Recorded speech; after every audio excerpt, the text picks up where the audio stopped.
নামে হকের ফরমান পরিষ্কার আর উজ্জ্বল। শ্রমিকের ঘাম শুকানোর আগে দাও পাওনা দিতে থাকো অবিচল। নবীজির শিক্ষা আজ কেন তবে অবহেলিত?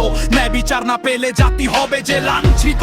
অধিকার আদায়ে মোরা আগে সুরে গাই গান, সুদিন আসুক ফিরে পূর্ণ হোক মান সম্মান। সরকার জাগু কাজ দেখুক পামসের হাহাকার, অভ্যেস জারি হোক যত আনরাগার।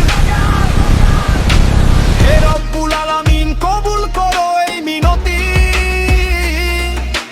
নবম পে স্কেল আমাদের হক দাও সঠিক গতি।